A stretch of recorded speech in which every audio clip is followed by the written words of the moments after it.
Hear ye, hear ye! You are listening to an old-timey podcast. I'm Norman Caruso.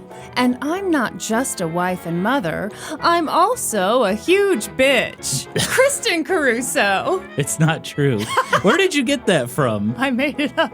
Oh. I thought it'd be funny. You're brilliant. And on this episode, I'll be talking about the Great Emu War. What the hell is that? Just you wait. Oh, boy. It better be more interesting than World War I, because, I mean, if we're picking wars that I don't give a shit about... Oh, my God. I'm sorry. It's so funny that you just said that. Why? You'll see why. Oh, no. Oh, no. All right. I'll stay tuned, but only because I don't have a choice. That's right. You're stuck in here with me for 5 hours. This is going to be a meaty boy. Oh, God. No, it won't be. If you're listening to this, you can't turn it off. Don't you dare. And in fact... you should go even harder on this podcast. What do I mean by that? I mean support us on Patreon, baby! Woohoo! At the $5 level, you get so many things. First of all, you get all the bonus episodes for my previous podcast, Let's Go to Court, and you get bonus episodes for this podcast that you're listening to right now. Plus, you get video versions of every single episode. Yeah, so you can see our beautiful faces. Sexy is how I identify. Thank you very much. Yes. And also you get into the Discord, and that's all you get at the $5 level. Wow, you're really selling it, Kristen. Hey, no, that's a lot. I'm just saying, I'm kind of running through it in my head. I'm like, yeah, that's pretty much what you get. But the real value is at the $10 level. Oh, I thought you were going to say the friends we made along the way or something. No, because you become a pig butter investor. Because pig butter is going to take off in 2 years, and you'll be on the ground floor of that venture. Yeah. And you'll get full video versions of every episode of an old-timey podcast, early and ad-free, plus 10% off all merch. And we're going to have some merch soon. We put in the order. You won't be able to wear it to work, outside your home, really anywhere. So we're not sure who's going to buy this shirt, but we're making it. Actually, we paid for it. If you have a basement or attic, that's probably where you need to wear the shirt. Okay. So yeah, patreon.com/oldtimeypodcast. That's the URL. Get there while you can. Pretty soon, those pig butter slots are going to fill up. That sounds disgusting, pig butter slots. That sounds worse than just pig butter. But you know those stories about big companies, and it's like, oh, yeah, they had an original guy, and he dropped out before they hit it big. What a sucker. That's you if you're not signing up at the pig butter investor level, okay? Yeah, you're like the original drummer for the Beatles. Wow. Norm doesn't even know his name, and I think that says it all. I feel like, something happened to him, and then Ringo took over, and the rest is history. Norm, I can tell you're excited to tell us about an emu war. I am. But you've got to hold on. Hold on to all your emus. Why? Because we've got a plug. Oh. Hey. Oh, baby. That sound you made is the appropriate response when I say I've got a plug. When I say, ooh, that's the right response? Yes. We are here to tell you about a podcast that we know and love. I Think Not. Yes. I Think Not is a comedy podcast that walks us through some of the wildest stories covered in our favorite true crime TV shows. From I Almost Got Away with It to Southern Fried Homicide and Snapped, and all the way back to covering every single episode of the Investigation Discovery series, Disappeared. There's truly something for everyone, Norm. There is. You know, you're really into the true crime docs. I'm kind of a flirty boy fitness with it. I kind of just, teeter on the outside edges. You dabble. But what I love about I Think Not is like they just kind of sum it up for you. Yes. Very well and in a very comedic way. It's awesome. Yeah, they are very funny. If you think that we've got some ADHD on this podcast, you ain't seen nothing yet. They know how to do it up big. Hosts and real-life best friends Ellen Marsh and Joey Taranto, plus all the characters who live inside of their gorgeous heads, walk you through these weekly true stories along with the campy TV shows that cover them. They do such a good job. They're also just wonderful people. So if you haven't listened to I Think Not yet, what are you doing with your life? You got to go check them out and subscribe. because new episodes of I Think Not are released every Wednesday with bonus episodes out every Thursday on Patreon. And Norman, we are patrons of this podcast. You're damn right we are. So we can tell you, folks, it's a damn good podcast. Yeah, I had the pleasure of meeting Ellen and Joey a couple months ago. And you think about what they're like when you're listening, and you're just like, I wonder what it's like to meet them in real life. It's just exactly the same. It's exactly the same. Yeah, they are genuinely funny, wonderful people. And damn, if there's anyone who I want to be recapping my shows for me, it's them. Absolutely. So if you haven't already, check out I Think Not on Apple, Spotify, YouTube, or wherever you like to listen. Just listen to your heart, and I'm sure you'll hear Joey and Ellen in there doing funny voices. What if we pitched to Ellen and Joey? They could do a recap podcast for an old-timey podcast. I mean, it needs to happen. Some of our episodes are way too long. Right, they exactly. could trim it down real fast. They could sum up the Lucille Ball 7-part series in 1 hour for us. Ellen and Joey, call me.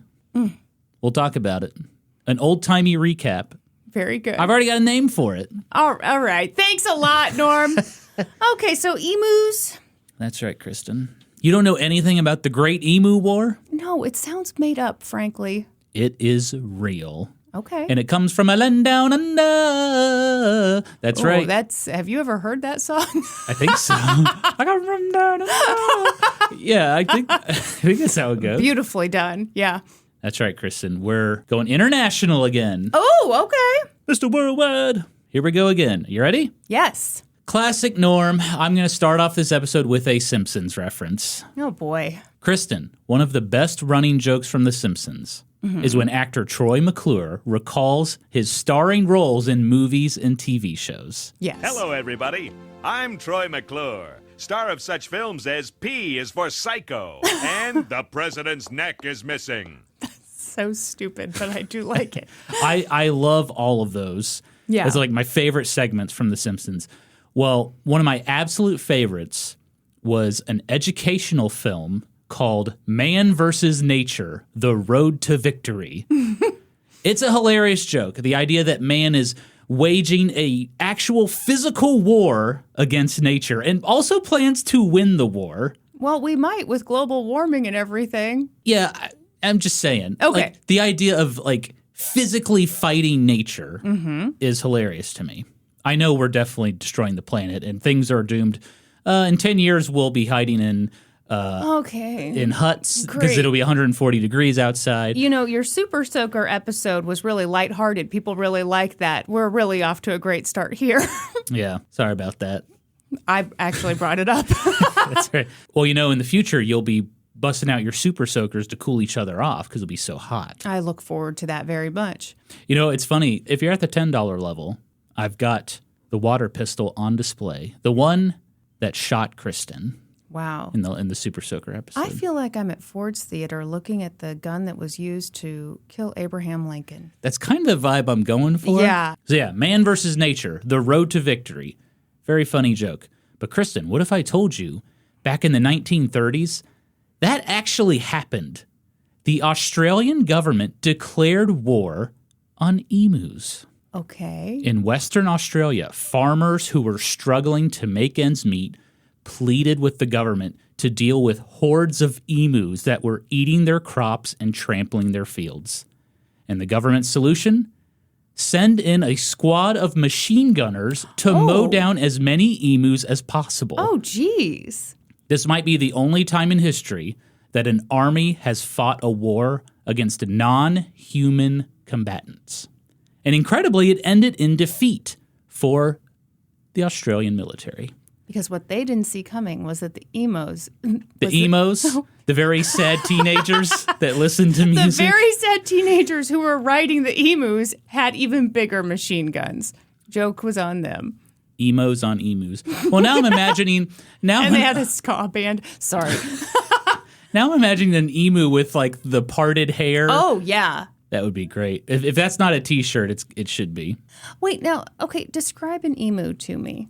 We'll get into what emus all are. right, Don't I'm worry. sorry. You think I'm not going to tell you what an emu is? I don't know. The story of the Great Emu War is pretty wild, and it's retold today as like a hilarious little tidbit in history. We call those titty bitties. And it's retold through blog posts, YouTube videos, incredible podcasts such as An Old-Timey Podcast. That's my favorite podcast. Yes. There's even a comedy movie that came out last year about Comedy movie? Are comedy you film. from this planet, sir?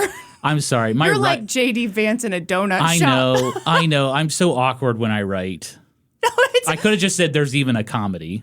I apologize. Norm, I didn't mean to hurt your already fragile self-esteem. Well, you did, okay? Tell me And now more. I'm going to do the episode like this. Tell me more about the comedy movie. A feature film came out last year, and it is in the comedy genre Oh, about the Emu War. Don't get me wrong, the Emu War is definitely funny. Just the idea of mowing down emus with machine guns is ridiculous. also sad. It is sad, but just Ridiculous. it seems comical, right? But there's a lot more to this story than just emus getting mowed down by machine guns. So we're going to get into all that today, Kristen. Let's talk about everything. What the hell are emus? Why were they such a menace for farmers in Western Australia? Why on earth did the Australian government think machine guns were the solution? This is the story of the Great Emu War. Oh, I'm ready to enlist. Are you going to fight on the emu side? Well, I don't think I'm really cut out for warfare. Yeah, neither were the emus. Yeah. But well, they it sounds like survived. they won, so obviously they won. were. Let's go back in time. We're back in the early 20th century. Oh my gosh. Oh no. Oh, the petticoats. Oh, the early 1900s. We're in the land down under. Is this a real song? I don't know. It's a real song. It just doesn't really sound like that, which makes it so good.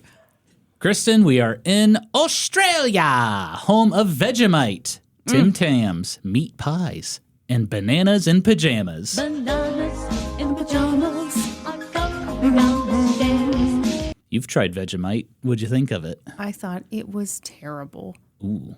I'm sorry, Australian listeners. No, I don't mean to offend you, Australian listeners. Obviously, when you grow up with something, you don't know that it's bad. Like for me with cottage cheese. I eat it. I think it's delicious. You didn't realize it was terrible? Deep down, I know it's terrible. Just like the Norwegians with their salted licorice. They have to know salted that's the licorice. worst thing that's ever happened to this planet. I don't think I've ever tried candy and wanted to vomit as soon as I put it in my mouth. I remember thinking when we tried it, well, everybody's eating it here. It can't be as bad as it sounds. Oh, it is. It is as bad as it sounds, folks. But shout out to Norway. Beautiful place. Norway, beautiful country, wonderful people. Loved being in Norway. Did not like the salted licorice. I'm sorry. Do you remember we went to that pizza restaurant that was American style pizza? Yeah, obviously we were with a group of Americans who wanted... This was during my YouTube heyday. We went to a convention in Norway. Yeah. And all the YouTubers were taken out to dinner, and we were taken to this American-style pizza restaurant. I just want for the record for everyone to know Are that you ashamed? I just want everyone to know my ego cannot handle the idea that people might be thinking that I'm the type of American who goes to another country and is like, I want to taste your version of American food. No. Don't give me what you do best. Give me your version of what's happening in Chicago I right want now. a cheeseburger, damn it. Yeah, it was like this guy from Norway went to Chicago for a week. And then he went back to Norway and was like, I'm going to open a pizza restaurant. Yeah. It was not Chicago-style pizza in any way, but it was fine. It was fine pizza. Anyway. Yeah, we're in Australia, early 1900s, and some dude assassinated the Archduke Franz Ferdinand, heir to the God. throne of Austria-Hungary. You are making this about World War I. World War I is happening, Damn it. Kristen. I told ya. specifically told you I wasn't interested. Yeah. Australia pledged its support with the rest of the British Empire to fight with the Allies. At the time, the population of Australia was around 5 million people, and out of those 5 million, about 416,000 men enlisted to fight in the Great War. It's about 10% of the population. And Australians fought everywhere around the world. New Guinea, Europe, the Middle East. Most notable was the 1915 Gallipoli campaign in Turkey. Do you know anything about Gallipoli? Honestly, and I know I'm going to sound stupid, it's the first time I've heard that word, I'm pretty sure, in my whole life. Well, I'm not going to go into too much detail, but it was a brutal military operation, heavy casualties. About 60,000 Australian troops fought at Gallipoli, and more than half became casualties. Oh, my gosh. And sadly, nothing really became of that campaign. It basically resulted in a stalemate. Future topic. Boy, I'm looking forward to that. Ellen and Joey can recap my 10-part Gallipoli campaign episode. Yeah. They'll And love it. Their podcast just plummets. Yeah, no one's listening to this. The Gallipoli campaign became very sacred to Australians. It's honored every year on April 25th, the anniversary of when Australians and New Zealanders landed at Gallipoli. It's known as Anzac Day. It's a national day of remembrance. Boy, I feel like a real asshole. Why? Well, for not knowing anything about it. Although I did start this podcast saying that I'm a raging bitch, so everyone knew what they were getting into. Exactly. You didn't hide who you were. I know. There is a movie starring Mel Gibson from, I think, the 80s called Gallipoli, and it's about this battle. So Well, maybe you I'm- could watch that. Yeah, I'm a huge Mel Gibson I know. fan. That's why I mentioned it. Uh-huh. I love walking into your office and seeing that 24 by 36 poster of Mel Gibson hanging on the wall. Yeah, and it's recent, folks. You're thinking it's Braveheart? No. Yeah, it's from Daddy's Home, too. Shut up. Out of the 416,000 Australians that fought in World War I, 60,000 died and 156,000 were wounded. To this day, World War I was the costliest war in the history of Australia. Now, knowing you, Kristen, you're probably thinking, who cares about World War I? It's not even as cool as World War II, and I definitely don't care about that. Okay, that's a gross mischaracterization based on a true story. So just bear with me because this is important to the story. Okay. So after the war, soldiers returned home, and many of them had been traumatized by their experiences, Yeah. and they really struggled to adjust back to civilian life. And so Australians called on the government to help these veterans. But how could they do that? Well, the government thought about it. Therapy, PTSD treatment. I mean, they're not going to do. Are they going to give them machine guns and tell them to kill emus? Is that the solution? Quit premature effectuating all over this room, please. I'm sorry. We I just will put clean this it foam up. I mean, World War I was kind of the beginning of shell shock, where people discovered, oh, yeah, people are getting really messed up Yeah. going to war and going through these experiences and getting shelled and bombed day after night and not getting sleep. And Yeah. yeah, and it was called shell shock back then. Now it's called post-traumatic stress disorder. Well, the government thought about how they could help these veterans, and they decided, maybe we could solve two problems at once here. You know, kill two birds with one stone. Okay. Because Australia had another problem. The majority of its residents lived on the coastline, and that left the interior of the country very underdeveloped. And so the government thought, hey, let's buy up a bunch of land, and we'll just give it to these veterans for farming. And then that way we can develop the interior of the country, we can grow more food for trade, and then we'll be taking care of our war heroes.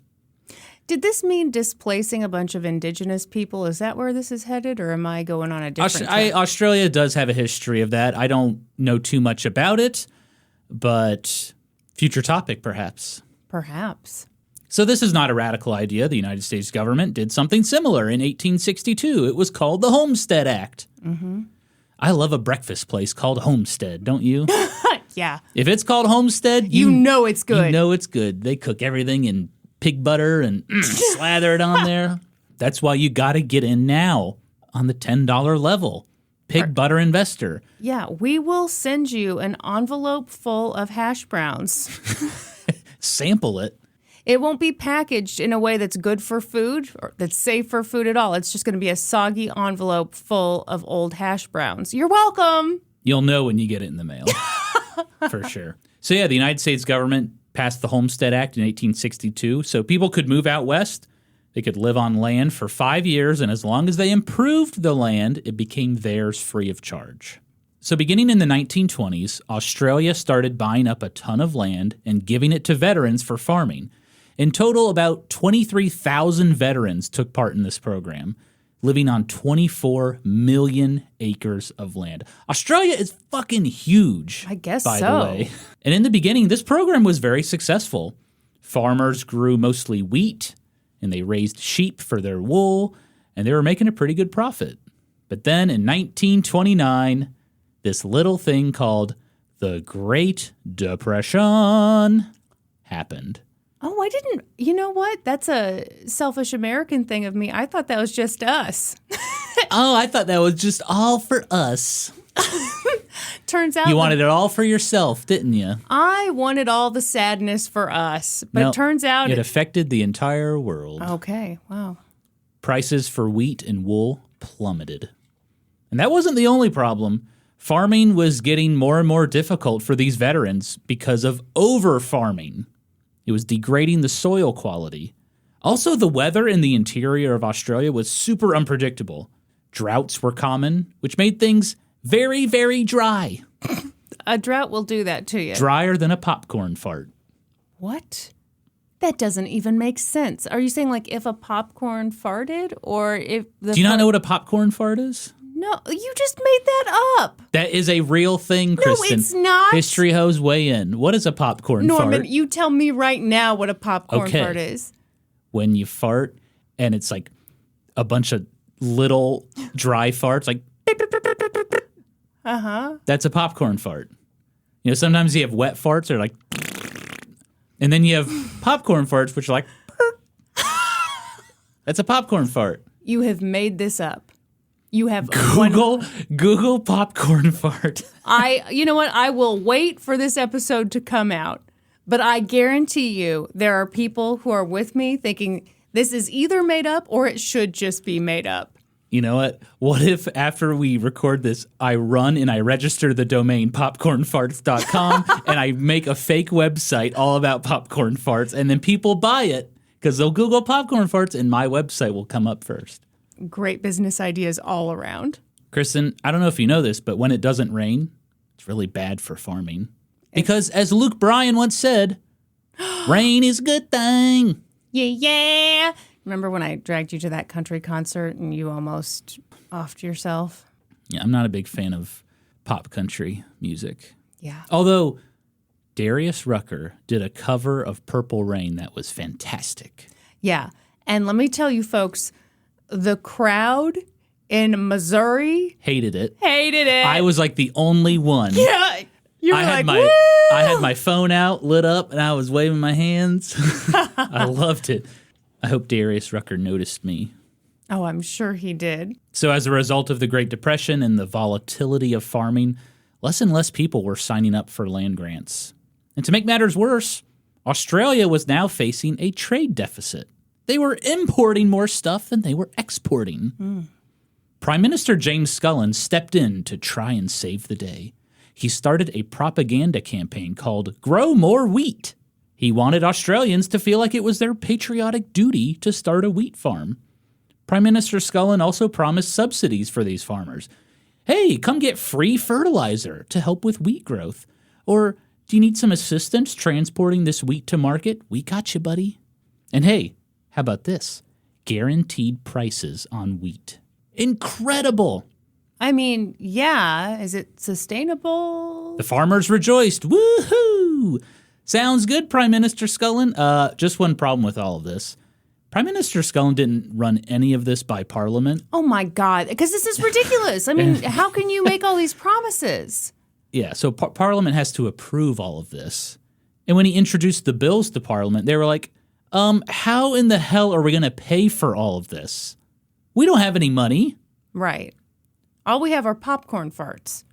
That's it, And which is a real thing. the market is so low. Just like a popcorn fart. James Scullin tried to pass the measure twice, and it was rejected both times. Wheat farmers were livid at the broken promises. Some of them went on strike. And in 1932, Prime Minister James Scullin was voted out of office. New Prime Minister Joseph Lyons promised to right the ship, but I don't think he expected what happened next. Farmers in Western Australia complained about a new problem. Their wheat crops were being destroyed by a large flightless bird and a national symbol of Australia, the emu. Kristen! Yeah? Let's learn about emus. But before we do, Australian disclaimer. Oh, baby, oh, baby, oh, baby. What is that? Is that SpongeBob? That's Rocco from Rocco's Modern Life. In Australia, the name of this bird is pronounced emu. Okay. However, we stupid Americans usually pronounce it as emu, Oh. like a digital cow, Okay. you know. So I'm sorry, Australians. I'm going to say emu. It took me a second to understand that joke. Digital cow. Yeah, it took me a minute, but I'm here now and I liked it. I heard that when I was doing research. That it was like a comment on a article, and they were like, emu, like a digital cow, and I was like, that's hilarious. The emu is the second tallest bird in the world. Some reach a height of about 6 feet. That's terrifying. Yeah. Kristen, would you like to guess what the tallest bird in the world is? Ostrich? She's done it! Woo! Congratulations. Thank you. What did I win? Nothing. Oh. How about knowledge on the Emu War? No reaction? Not interested? I gave the camera a look. They know. Okay.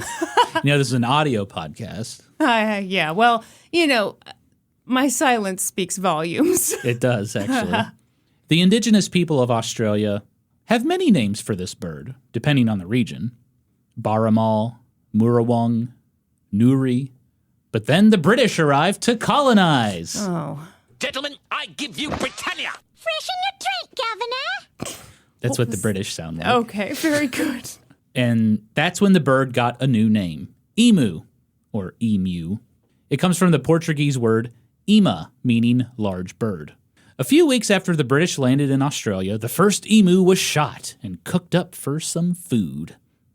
It was described as, quote, tasting like beef, and the bird quickly became prized for its meat. Sadly, several species of emu quickly became extinct, notably ones on islands off the coast of Australia. The poor flightless birds had nowhere to run. Yeah. But on the mainland, emus were plentiful, and they became a symbol of Australian pride, along with another native animal, the kangaroo. Emus are to Australia what the bald eagle is to the United States. In fact, Australians chose the emu and the kangaroo as the animals for their official coat of arms. Emus eat fruits, flowers, seeds, green shoots of grass, herbs, cottage cheese, shrubs, and insects. Love a healthy queen. Kristen, if you were to ask an emu, Anyway, how is your sex life? Uh-huh. the emu would say, I'm monogamous. Really? I have a pretty long courtship phase, but I don't sleep around.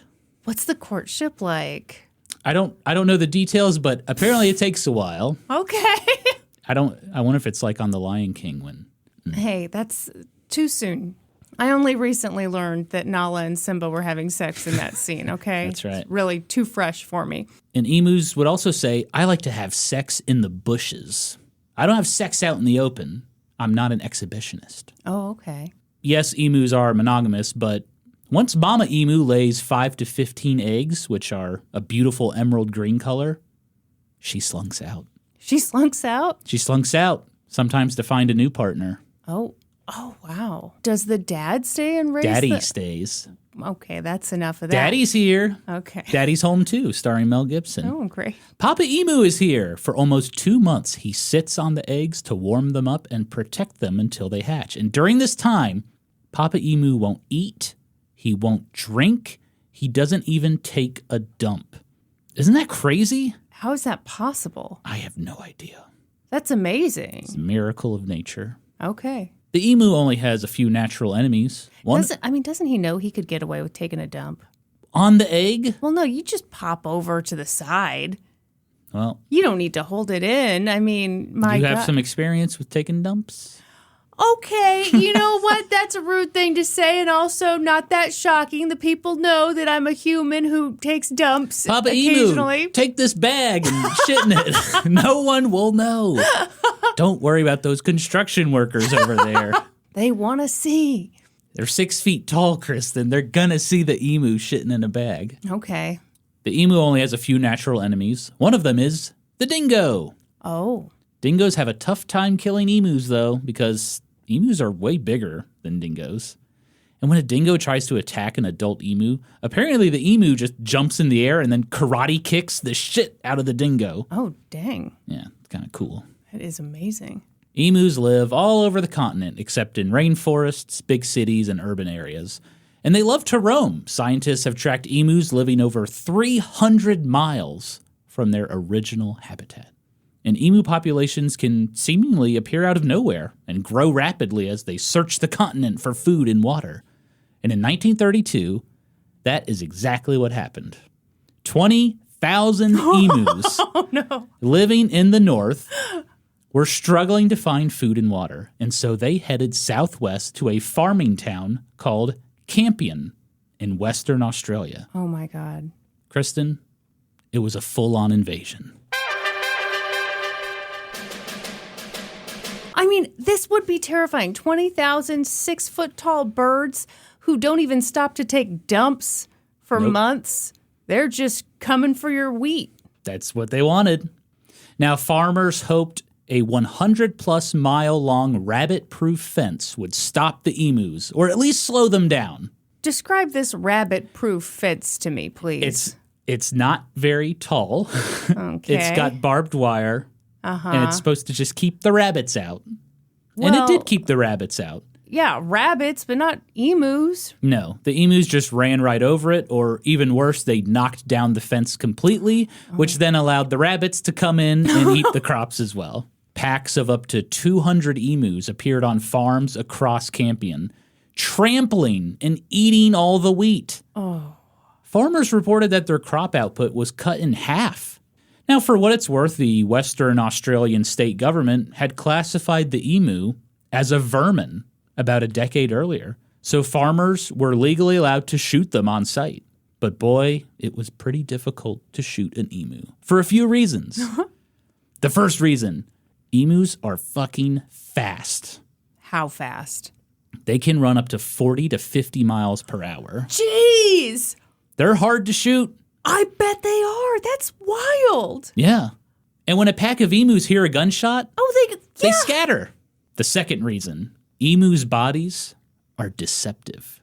They're shapeshifters? What are you trying to tell me? Kind of. They have a very large coat of feathers, so it disguises their actual body dimensions, which makes shooting them even more difficult. You could take a shot at them and it'll just go through some feathers. Mm-hmm. It's like if I wore a giant hoodie, you know? Or a big fur coat. Giant fur coat. Me and my buddy were looking at those. They're like these giant novelty baseball hats you can get now. Uh-huh. Yeah, where it's like comically massive. You see them sometimes. People wear them to like baseball games. That sounds really fun for the people sitting behind you. Okay, that's why we were looking at them. Okay, let's let the history hose weigh in on this. Okay, my buddy went to the Kansas City Chiefs game, and it was the season opener against the Baltimore Ravens, and people were going crazy at Arrowhead Stadium. And my buddy was standing up, cheering the game on, and the guy behind him apparently kept tapping him and saying, sit down, I can't see the game, sit down. And my buddy was like, it's a football game, just stand up. Was your friend in like the first row of a section and this guy was in the second row, or was it like multiple rows? I'm not sure. I think that makes all the difference. Also, I want to be clear, my buddy did check and make sure that the person sitting behind him wasn't disabled or anything, like they couldn't stand up. This person was perfectly capable of standing up. Just preferred not to. Yes, just wanted to sit and enjoy the football game. There's a great way to avoid this problem entirely. Watch the game at home. Or not at all. Or just not watch it. So what's the protocol there at a football game? If you're standing up and the person behind you is like, sit down, I want to watch the game, do you have to sit down? Or do you just have to say, hey, buddy, it's a football game. You got to just stand up. I leave this question to the history hose because I have never been to a football game, don't care to go. So I don't know the rules. What about at a concert? Oh, at a concert, yeah, you're standing. You just got to stand? Yeah, too bad. Your kid's piano recital. You got to sit down. You have to sit down? You have to sit down. We'll make an exception if you're wanting to get up and get a photo of little Timmy, but Then you better get back to your seat. you got to get back to your seat. Yeah. Take your little Nikon and get back to your seat. Debbie with the Nikon. Bought in 2007 from Best Buy. It was state of the art back then. And she's keeping it, baby. It still works. I'm thinking that Debbie is more of a Nana now that we're really parsing this out. But anyway, go ahead with the story. Okay. Wait, so your buddy, now I'm putting this together. Yeah. Your buddy was looking at gigantic novelty Yes. hats. So he's going to do a spite move. Oh my The God. pettiness is real.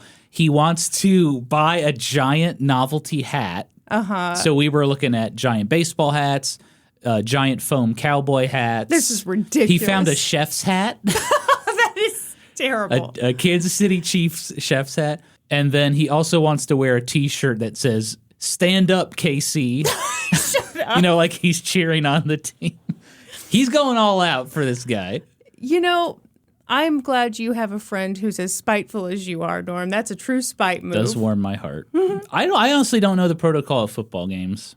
I used to have season tickets to the Chiefs, but they were so bad back then that everyone just sat down. Like Sure. there was no reason to stand up. It was embarrassing enough to be there. Exactly. Okay, so I've told you emus are very fast. Their bodies are deceptive. Another reason is emus are fucking tanks. What do I mean by that? They can take a ton of bullets before going down. Shut up. Because emus bleed very slowly. So one shot usually isn't enough to kill an emu. They'll just keep eating your wheat and eating and eating and eating. It's old country buffet for these emus in the wheat farm. One reporter said that emus are, quote, probably the hardest bird in the world to kill. And finally, there were simply too many emus. One farmer with a rifle just wasn't very effective against the vast amount of emus that were showing up on these farms. Sure. Farmers were getting desperate, and they started resorting to more barbaric tactics. Like what? Strangle an emu with their bare hands? Sorry. Son of a bitch! You know, I know you're deathly afraid of snakes. Yes. But I've always envisioned you facing your fear of Oh my snakes and you're God. strangling a snake to death. That's come after you. Only if it's, only if it attacked you would you strangle it. Let me tell you something, Norm. Mm-hmm. You're saying like, oh, you wouldn't do anything inhumane to a snake. Is that what you're trying to say? I'm saying you wouldn't, like, if a snake was just chilling, you'd leave it alone, right? I'm saying if the snake came after you. I would pay to have it killed and its family killed. Oh, if and its then family? I'd pay to have like a letter left behind for the A snakes. letter? Yeah, like, you better scram. A threatening letter to the snake family? Yes, get out of here. Dear God. I'm sorry, I'm just not a big fan. When that family got the telegram from the Snake War Department, it was a terrible day. So yeah, farmers were getting desperate, and they started resorting to barbaric tactics. They're going to chase the emus in the field with their cars. Oh, well, yeah, I guess they'd have to. I thought you were just going to say they were going to chase them. I'm like, good luck. No. And when they got close to the emus, somebody riding in the passenger side of their best friend's ride would take out a club and just beat the emu over the head. That's not going to work. It worked. No way. Yeah. And beating emus was a fun family outing because even the kids got involved. Oh, my God. There was a report that a few boys on bikes chased down emus and beat them with sticks. Now, the only reason they were able to do this was because the emus were so weak from dehydration. They, couldn't run away. Oh, God. But still, the emus showed no signs of slowing down. And it was at that point that a farmer named Mr. T.E. Dixon decided enough was enough. And you see, Mr. Dixon wasn't just known for his cider. He was the head of the Wheat Growers Union in Campion. Oh, excuse me. Kind of a big deal in them there parts. Okay. And he contacted the Australian government and demanded they do something about these damn emus. Now, normally an Australian citizen would contact the Ministry of the Interior if they had a problem with native wildlife. But the Ministry of the Interior was the same department that promised those farmers all those subsidies and the guaranteed prices on wheat and cottage cheese for life. And so Mr. Dixon, he didn't trust the Ministry of the Interior. Yeah. So he contacted another department, the Ministry of Defense, a.k.a. the military. This is so ridiculous. On October 10th, 1932, Mr. Dixon called up the Minister of Defense, Sir George Pierce. And he said, look here, buddy. I know I got a southern accent and I live in Australia, but us farmers in Campion are dealing with a real immigration problem. No, boy. They're coming in. They're eating our pets. Eating our cats and dogs, mass hysteria. This is all very real. I saw it on television. And we know just the thing to take care of these emus. Machine guns. What the? Sir George Pierce was a little taken aback by the request. He said he had never heard of such a novel idea in his many years with the Defense Department. He was probably going to deny the request. I'm amazed he even entertained this. This should have started with, oh, sir, yes, I understand why you're calling. Let me redirect your call. And just hang up. To the Department of the Interior. This is ridiculous. Your call is important to us. Your call has nothing to do with us because we are the military. And you've got an emu problem. Well, Sir George Pierce kind of reconsidered. So let's think about this, Kristen. All right. These farmers, many of them veterans, were very, very mad at the Australian government. There was even talk of secession. It was called the Westralia movement. Oh. People in Western Australia thought the government just didn't give a shit about them. The Great Depression had taken a huge toll on these farming communities, and it felt like nothing was being done. So maybe if the government gave the farmers machine guns, it would quell some of that secession talk. Let me get this straight. And get the farmers. It's a group of people threatening to secede from the government, so you arm them with machine guns. It might it might calm them down a little bit, you know. Now hang on. Uh-huh. It would also show that the government cared about these World War I veterans. Besides, what's the harm? They just want to shoot some emus. That'll be easy. Plus, it's not like this was a new thing. The government had killed emus before. Back in 1926, they wiped out 131,000 emus. Oh, how'd they do it? They had a bounty program. Basically, they're like, we'll give you money for every emu head you bring us. Okay. The problem was emus were spreading an invasive plant called the prickly pear cactus. Emus would eat the cactus and then poop out the seeds all over Australia. They were basically giving the cactus a personal miracle grow pot with that turd. So the government offered up a bounty on every emu killed, and citizens cashed in, and that's how they took care of that problem in 1926. But now in 1932, these farmers thought, hey, how about we get some machine guns? So he weighed his options, and the Minister of Defense, Sir George Pierce, he made a decision. He was going to give those farmers machine guns to take care of the immigration problem in Campion. Okay. But wait, they had to make a few compromises. As you said, Kristen, it'd be kind of crazy to give people machine guns, right? Yes. Yes, the government couldn't just give citizens machine guns. So instead, the Ministry of Defense was going to send in the militia to take care of the emus. And times are kind of tough right now, so the government has a very tight budget. We can't pay for anything. What do you mean you can't pay for anything? The government couldn't pay for this campaign. So you had to volunteer to go shoot emus hundreds of thousands of miles away? Or? The militia is a volunteer unit, yeah. Okay. So the farmers agreed to all pitch in, and they paid for 10,000 rounds of ammunition, and that's going to cost about $50 dues. That's the Australian currency, as we all know. I'm just kidding. That's not the actual Australian currency, Kristen.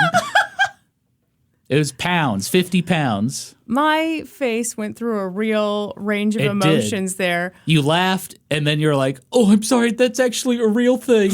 They do purchase things with dollary dues. I mean, if they're eating that Vegemite shit, who knows what else they're doing?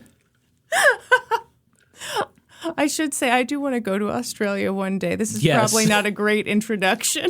As soon as you step off the plane, they've got their pitchforks waiting for you, Hopefully Kristen. not their machine guns. Adjusted for inflation, the ammunition would cost around $6,000 today. I can't believe I believed in dollary dues. Oh, this is great. What a great episode. And then the Western Australian state government agreed to cover the cost of getting the militia to Campion. But if the farmers thought the military was sending in like a whole battalion of soldiers to take care of the emus, Hell no. To the no, no, no. Hell to the no. yeah, the militia squad had 3 people, That's ridiculous. 3 soldiers With 10,000 bullets. with 10,000 rounds of ammunition, and they were armed with 2 machine guns. Okay, when you said give them machine guns, I was thinking it was going to be... But as you said, you can't give citizens machine guns. That'd be crazy. Well, but you're not going to make a dent in it if you're only giving them to 2 dudes. Well, they're using Lewis machine guns, the preferred machine gun of the Australian Army. It can fire 600 rounds a minute. Oh, I didn't realize we had a sponsor for this episode. The Lewis Machine Gun Company, I think, is out of business. Oh, well. I think we've come a long way in our machine gun technology. So leading this small militia squad was Major G.P.W. Meredith of the 7th Heavy Battery Royal Australian Artillery. And in charge of the machine guns was Sergeant McMurray and Gunner O'Halloran. They were described as, quote, the best Lewis gunners in Australia. An interesting note here that I want to mention. I was doing research for this episode, and I kept seeing newspapers talking about how the Australian government was going to use, quote, Chicago methods on the emus. What does that mean? Yeah, I was curious. What the fuck does that mean?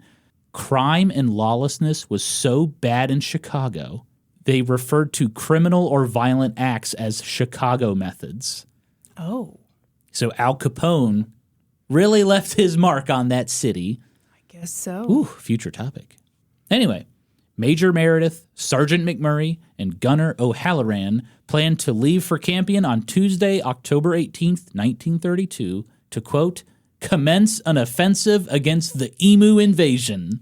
Meanwhile, farmers in Campion hopped in their cars, their motorcycles, their horses. Well, on their horses. They didn't hop in their horses. We hope not. And they started driving all the emus to a concentrated area. And they hoped that when the machine gunners arrived, they could just go to that spot where they had driven the emus and just mow them down. Right. But on Monday, October 17th, 1932, the day before the militia was supposed to arrive, heavy rainfall fell on Campion. And that weather scattered all the emus from that concentrated area. No! So the farmers decided to postpone the operation until further notice. But about 2 weeks later, the weather cleared up. And guess who's back again? Emu's back. Tell a friend. So the farmers, once again, hopped into their vehicles, drove all the emus to that concentrated area, and then they called up the militia, and they were like, okay, we're ready now. You can come out. It was time to deal with the emigration problem. The date, Wednesday, November 2nd, 1932. The time, noon. High noon, some might say. Diddly-dee-dee-dee. Major Meredith, Sergeant McMurray, and Gunner O'Halloran arrived in Campion to a hero's welcome. Woohoo! You're here, thank you. The militia thought this operation would be a piece of cake. They thought they'd only be there for 3 or 4 days. They even brought along a film crew to document their little expedition. Oh, this is going to be wonderful. More evidence that this was possibly just a propaganda tactic for the government. By the way, this video is available on YouTube. You can watch machine gunners mow down emus. Oh, wow. Well, you don't see them actually dying, but... How are the emus contained into this area? Well, More emus... rabbit fencing? Well, emus kind of hang out in packs. Yeah, but then machine guns start popping off, so they're not going to stay there. Yeah, but their idea is we're going to try to kill as many as possible in one go, you know? So they got all 3 men to do that. Okay, great, cool. Continue, please. Major Meredith bragged to reporters that the Army was going to pay him to collect emu feathers because the cavalry wore them in their hats as part of their uniform. He couldn't wait. Well, after their glorious arrival, the militia and the farmers were in a field discussing the plans of the operation, when suddenly 40 emus appeared in a nearby field. The militia was caught off guard, Kristen. Sergeant McMurray panicked. He quickly ran to his Lewis machine gun, and he started opening fire.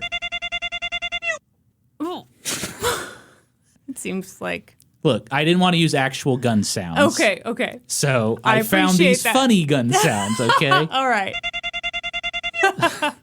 But his shots, they didn't go far enough. The bullets were kicking up dust in front of the emus. And as shots rang out, the emus bolted for cover in some nearby forest. Sergeant McMurray adjusted his aim, and he opened fire again. Wow. I feel like I'm really there. This time, the bullets hit, and Sergeant McMurray was able to kill 6 emus. Oh, boy. First blood had been spilled. Okay. The Great Emu War was on. But from this first engagement, you can't help but wonder if Major Meredith got a feeling that maybe this wasn't going to be a walk in the park. The next day, on Thursday, November 3rd, 1932, the militia officially started their campaign to wipe out the emus, and it did not start off well. If you recall, the farmers had driven the emus to a concentrated area.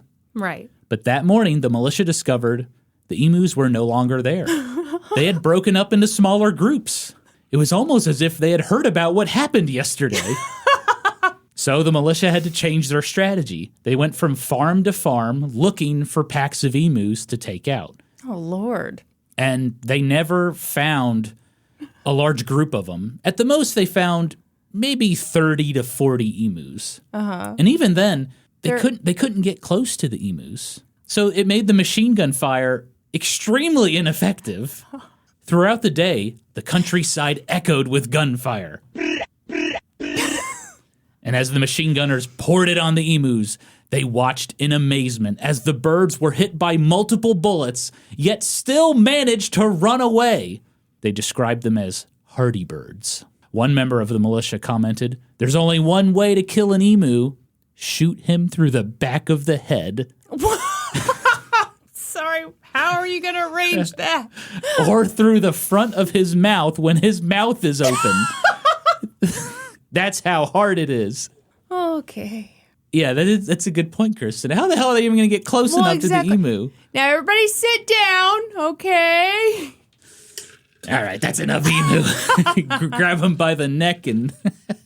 Had any of these 3 fellas ever killed an emu before? I don't think so. Yeah.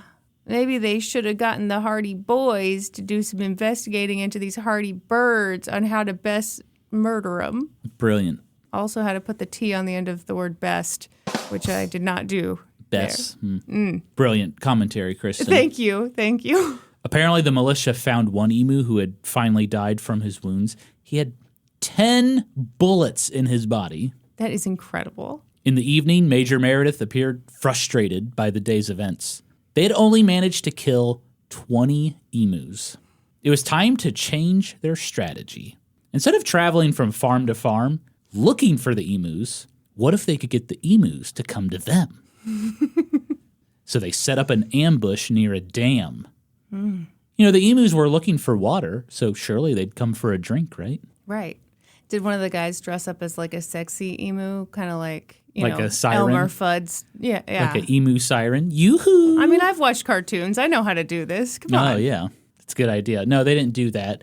They hid in some bushes near a dam and waited for the emus to come drink. And when they got close, they could open fire and wipe them out.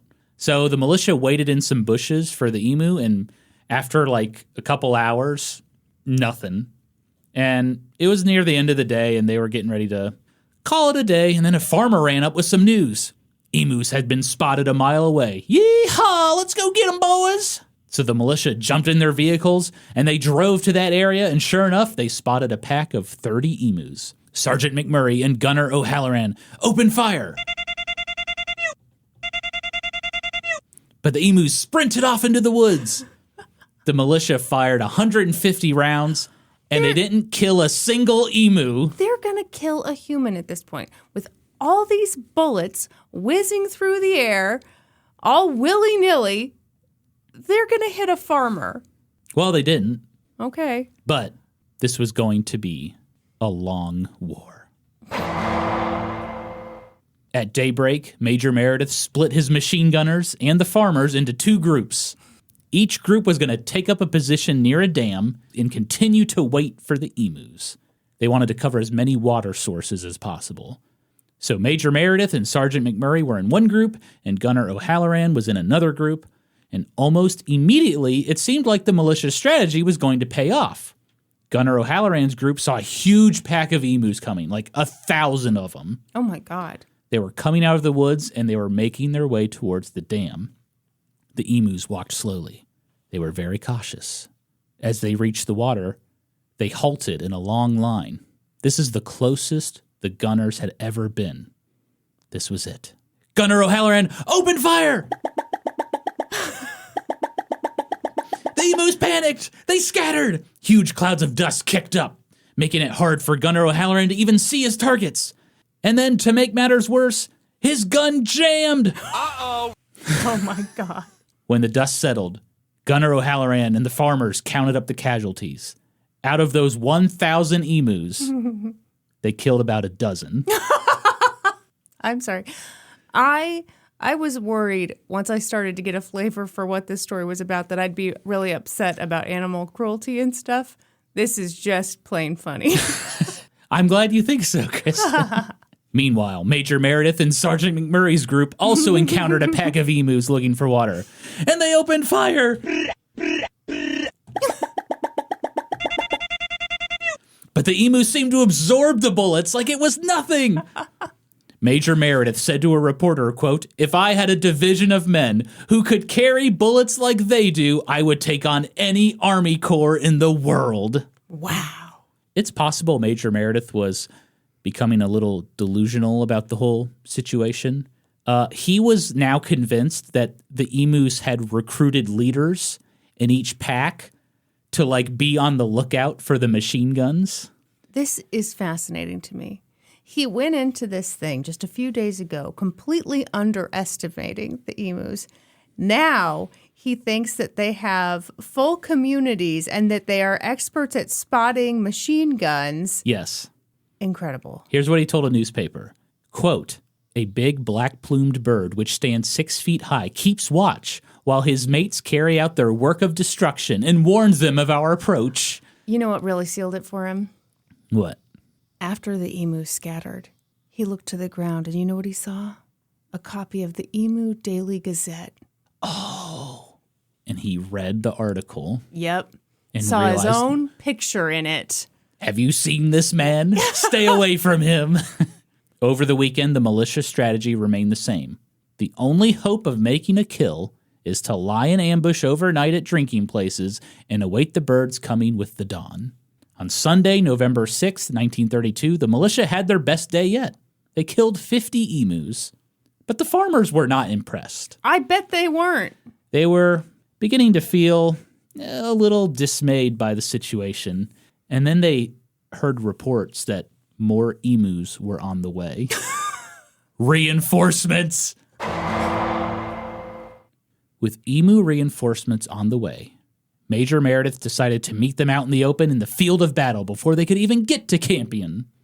So the militia would mount their machine guns onto vehicles and fire on the emus, while farmers could chase them down and beat them. So on Monday, November 7th, 1932, everyone loaded up and headed toward the rendezvous point.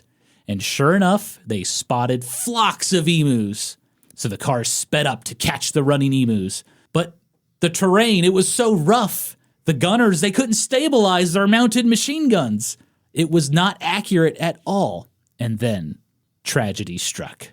An emu got caught underneath the wheel of one of the cars. Whoa. Its body was entangled into the steering gear. It caused the car to swerve off the road and crash into a fence. My leg! That brave emu made the ultimate sacrifice. Because after that happened, they called off the whole operation. Wow. It was a humiliating defeat for the militia.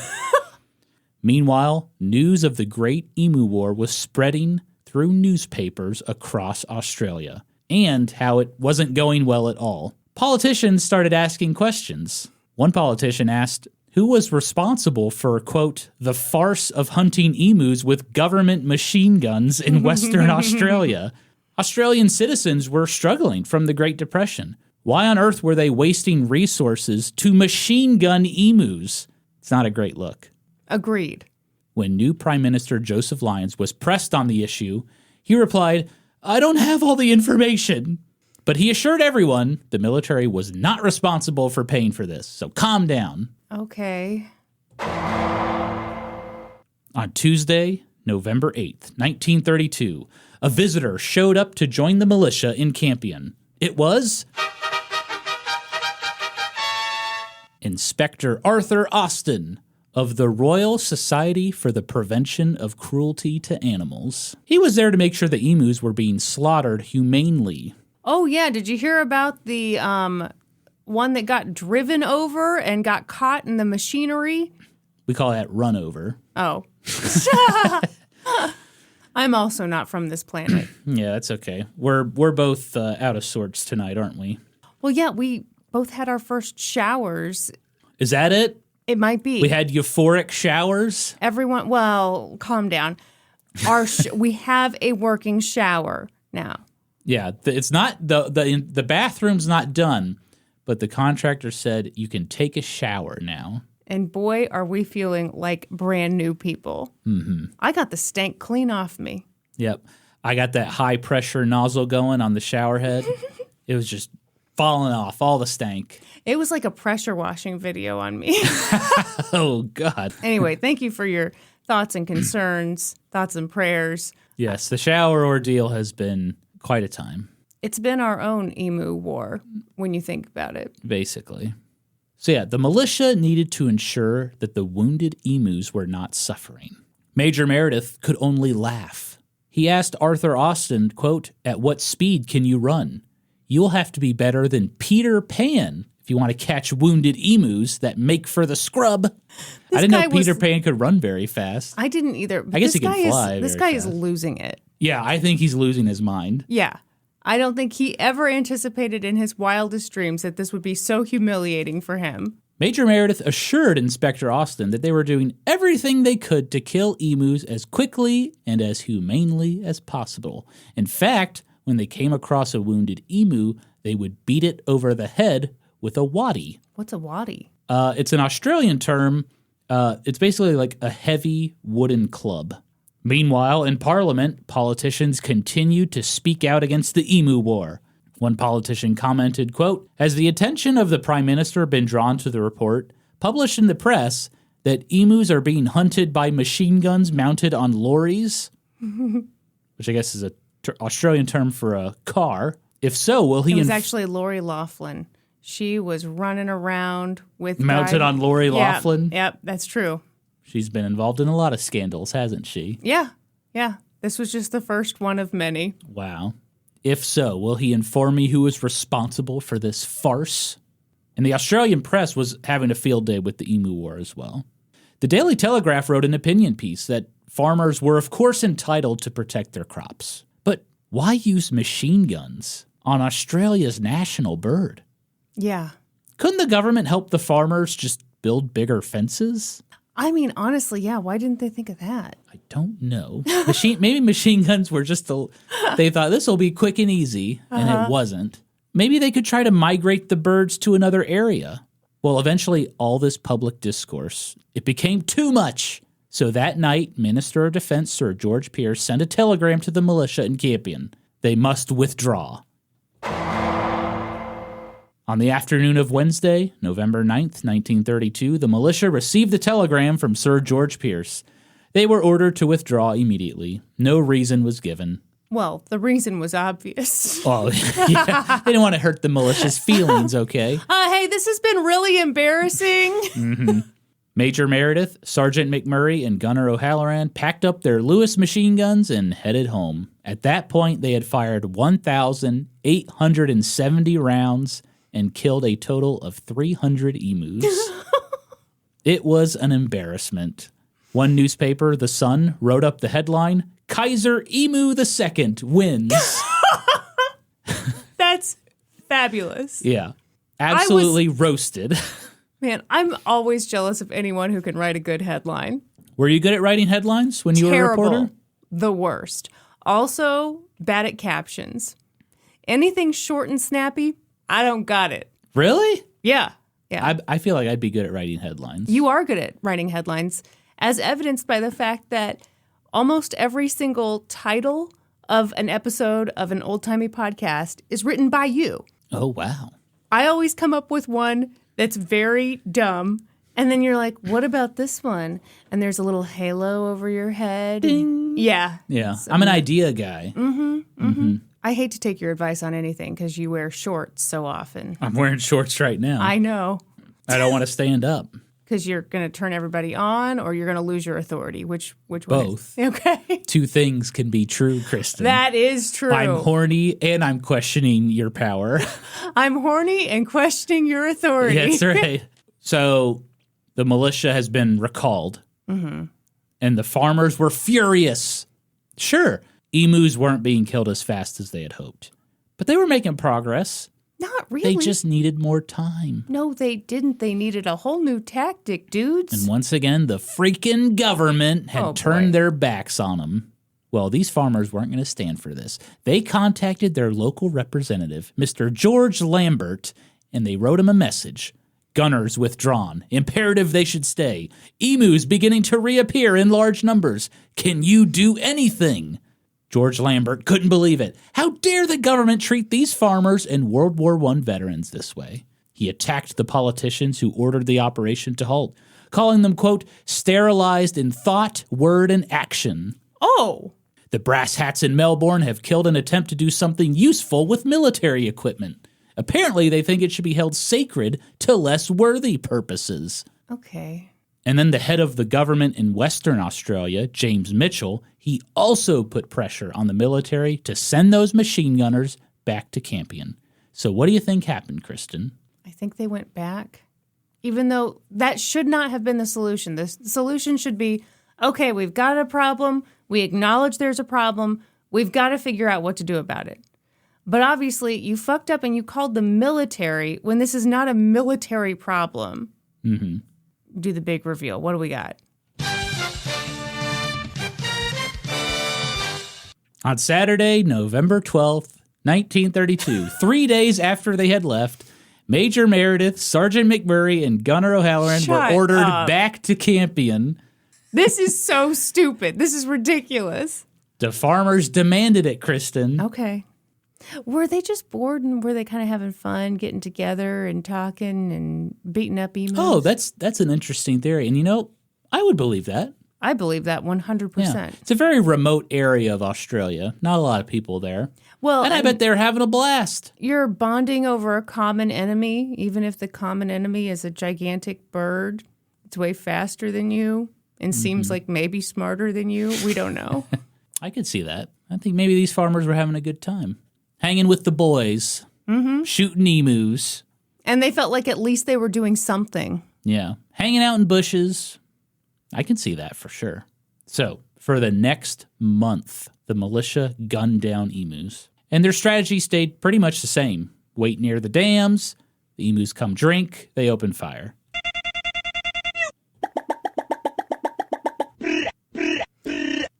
Norm, I have to interrupt you to say how sweet I think this is. What? Well, because you have used real gunfire in your scripts before, and someone reached out and said that they'd found that kind of traumatizing and jarring. Yeah, and I definitely could understand that. And so now you're doing this really sweet, funny thing, and I just think it's great. Oh, thank you. Well, I thought, you know what? This gets my point and idea across. Uh-huh. And also conveys how ridiculous it is. Yes. That's my favorite one, the chicken. Now, that's not to say that the militia didn't consider other ideas. A local pilot came to them and suggested he could fly his plane over Campion and detect the emus from the air and then tell the militia where to go. Yeah, sure. But the militia didn't do that. Oh, okay. I thought that was a good idea too, actually. Yeah, it's a great idea. During this month, the Parliament of Australia continued to debate the Emu War, and they even cracked jokes about it. One politician asked if these machine gunners were getting medals for bravery. Another politician jokingly replied that the medals should really go to the emus, who have, quote, won every round so far. And the Australian newspapers continued to report on the war almost every day. Citizens wrote up more opinion pieces, questioning everything. This whole Emu War was ridiculous. Australians proudly boasted abroad about their national bird, the emu, but they were butchering it at home. The same military that proudly wore the emu on their coat of arms and put emu feathers in their hats were now slaughtering them at will. And what the government should really do is create a protected wildlife sanctuary for the emus. The Daily Commercial wrote, "The spectacle of a military party rushing to the front with machine guns, cartridges, rifles, in order to deal out death to the most harmless of the world's few remaining wingless birds is so comical that the public are apt to forget the tragedy behind it all. It made Australia look, quote, supremely ridiculous." I mean, yes. But the farmers in Campion disagree with you, Kristen. They were very grateful for the help. They wrote letters to the Minister of Defense, Sir George Pearce, claiming that these machine guns were saving hundreds of pounds of wheat. And other Australians supported the war as well. In an opinion piece printed in the Newcastle Morning Herald, a farmer from another part of Australia sympathized with the farmers in Campion. He said he only had to deal with maybe 12 to 14 emus at a time. He couldn't imagine if 200 emus showed up on his farm. Sure. He wrote, quote, "I shudder to think what the poor chaps in Campion have to contend with." Finally, on Saturday, December 10th, 1932, Major Meredith and his machine gun crew were ordered to withdraw for the final time. They had run out of ammunition. In total, the militia had fired 9,650 rounds and killed 986 emus. Oh, my God. That's about 10 bullets per emu. The Great Emu War was finally over. It was disastrous, costly, and embarrassing. But hey, look at the bright side. Major Meredith reported that his squad suffered no casualties in the war. I am not joking about that either. Really? Yeah. Okay. They all survived, Kristen. Great success. Yeah. All right. So, what happened afterwards? What were the ramifications of this Great Emu War? The following year in 1933, residents of Western Australia voted to secede from Australia. Oh. With 66% of the vote. Wow. However, British Parliament ruled the measure was invalid. Okay, well, yeah, of course they're going to rule that. But... Yeah. I couldn't find a lot of details on that, and I'm sure there's a lot more to it, but figured it's worth mentioning, right? Okay, yeah. Emus continued to be a problem for farmers, and the farmers continued to ask for help. But the government was not going to send out machine guns again.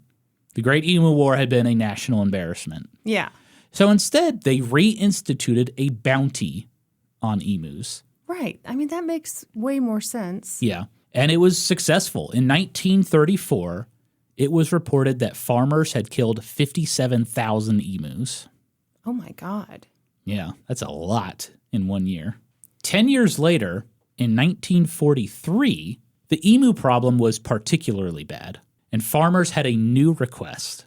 Could the military use airplanes and bomb the emus? Good grief.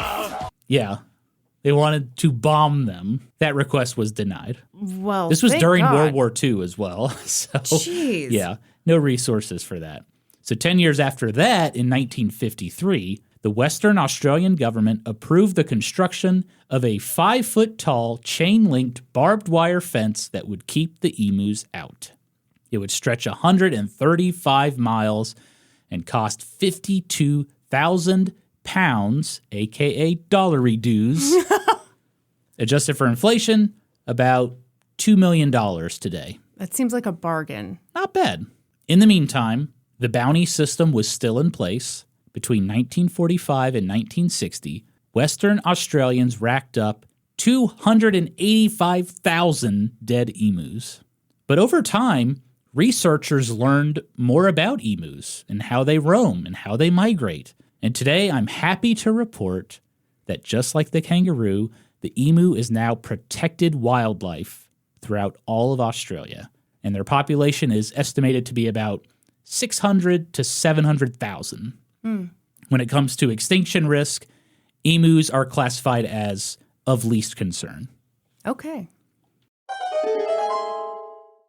Plaque alert.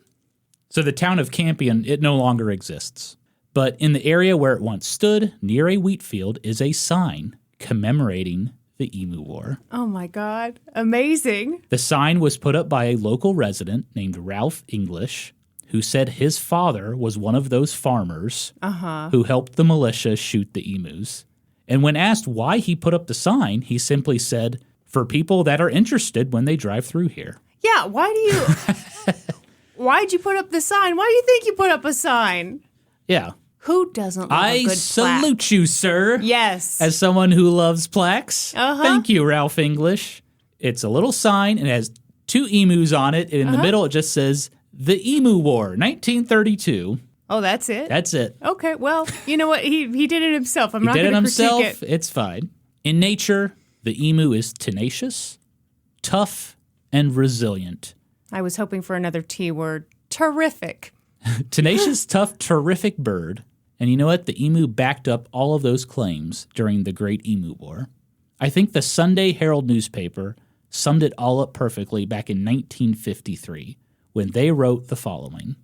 Even if some degree of victory over the emu is obtained soon for the long-suffering farmers, it will be by no means a complete or final victory, for the tough, busy beak and the large, heavy tread of the emu carry with them all the hardiness of the cruel, sparse environment of the emu's origin, the Australian sand plains. And the emu, so gangling and comical, yet now so much feared by farmers, has been part of the country for unknown eons past.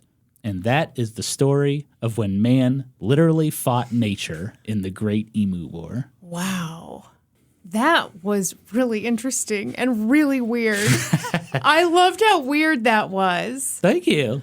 A little stunned that a fence wasn't brought up as a possibility a little sooner. I think it was about cost. This is during the Great Depression. Okay.